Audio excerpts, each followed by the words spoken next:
I don't know if this is real, based on a true story, but it gives you an insight into how actually people with disabilities are really just the same as you and me.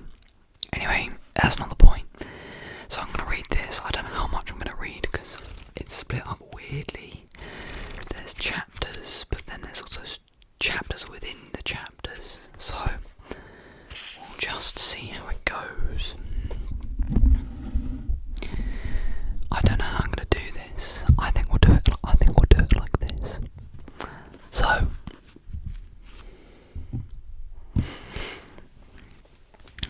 this is Wonder. It's about a kid with like I don't know, so I can't actually remember what his disability is. Okay. Part 1. August, which is the main character. This is from the first person, this section. The chapter is called Ordinary. I know I'm not an ordinary 10-year-old kid. I mean, sure, I do ordinary things. I eat ice cream, I ride my bike, I play ball, I have an Xbox.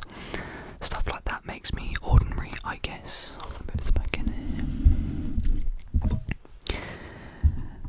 I feel ordinary inside, but I know ordinary kids don't make other ordinary kids run away screaming in playgrounds.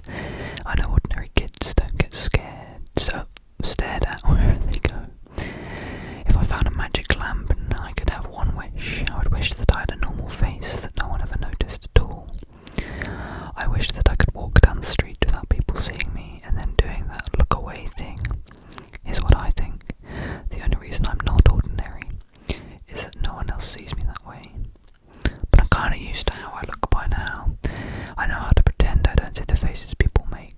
We've all gotten pretty good at that sort of thing. Me, Mom, Dad, and Peter. Actually, I take that back. Via's not so good at it. She can get really annoyed when people do something rude. Like, for instance, one time in the playground, some odd kids made some noises. I don't even know what the noises were exactly, because I didn't hear them myself. But Via heard, and she just started yelling at the kids. That's the way she is. I'm not that way. Via doesn't see me as ordinary. She says she does, but if I were ordinary, she wouldn't feel like she needs to protect me as much. And Mum and Dad don't see me as ordinary either. They see me as extraordinary. I think the only person in the world who realises how ordinary I am is me.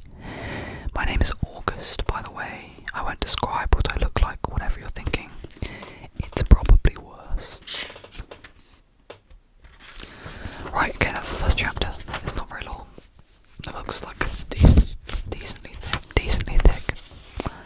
Chapter 2, why I didn't go to school, is the name of the second chapter, or this chapter. Next week I start 5th grade. Since I've never been to a real school before, I'm pretty much totally and completely petrified. People think I haven't gone to school before because of the way I look, but it's not that at all. It's because of all the surgeries I've had. 27 since I was born. The bigger ones happened before I was even 4 years old, so I don't remember those. But I've had 2 or 3 surgeries every year since then, some big and some small. And because I'm little for my age, I have some other medical mysteries that doctors never really figured out. I used to get sick a lot. That's why my parents decided it was better if I didn't go to school. I'm much stronger now though. The last surgery I had was 8 months ago, and I probably won't have to have any more for a couple of years. Mum homeschools me. She used to be a children's book illustrator. She draws really great fairies and mermaids. Her boy stuff isn't so hot though, sorry.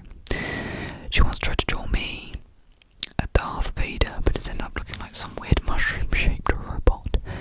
I haven't seen her draw anything in a long time. I think she's too busy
4 years before, and that had been such a walk in the park, Mum's expression, everyone's expression, that there was no reason to run any special tests.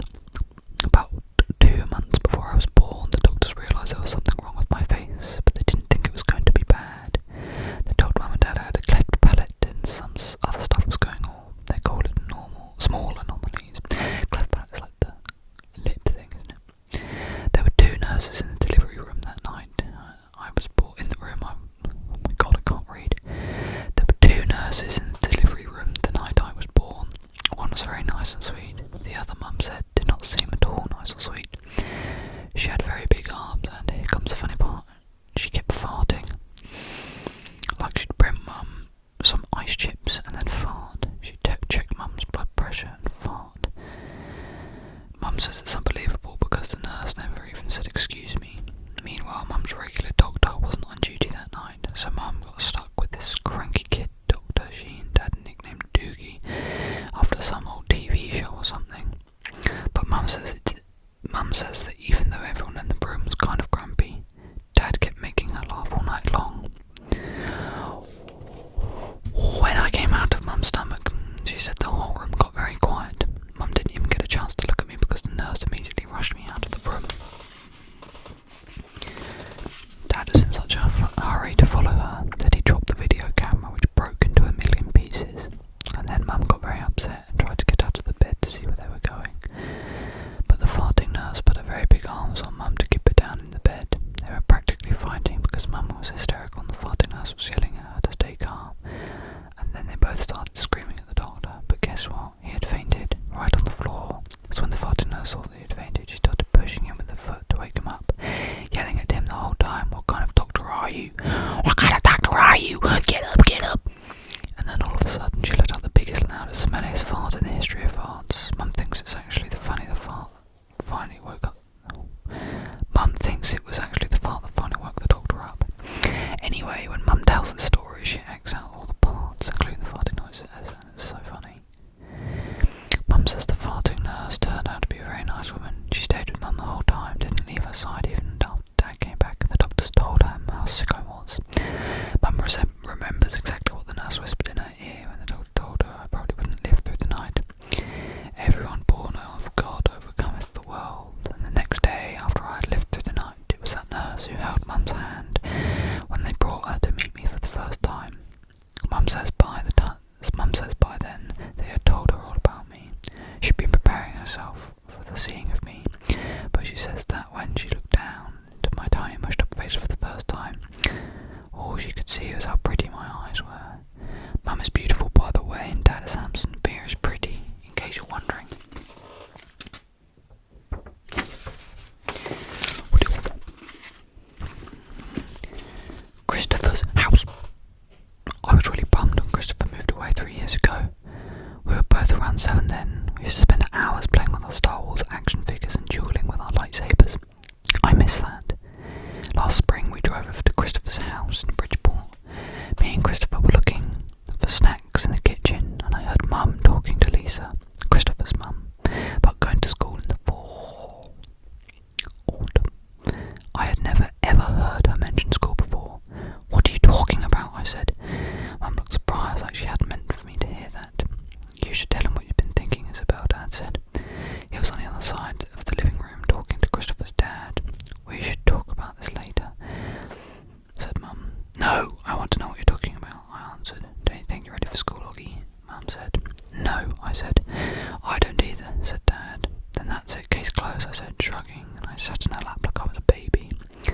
I just think you need to learn more than I can teach you, Mum said. I mean, come on, Oggy, you know that. You know how bad I am at fractions. What school? I said. I already felt like crying. Beecher Prep, right by us. Well, that's a great school, Oggy, Lisa said, patting my knee. Why not Via's school? I said. That's too big, Mum answered. I don't think that would be a good fit for you. I don't want to, I said. I admit, I made my voice sound a little babyish. You don't have to do anything you don't want to do, Dad said, coming over and lifting me out of Mum's lap. He carried me over to sit me on his lap, on the other side of the sofa. We won't make you do anything you don't want to do. But it would be good for him, Nate, Mum said. Not if he doesn't want to, answered Dad, looking at me.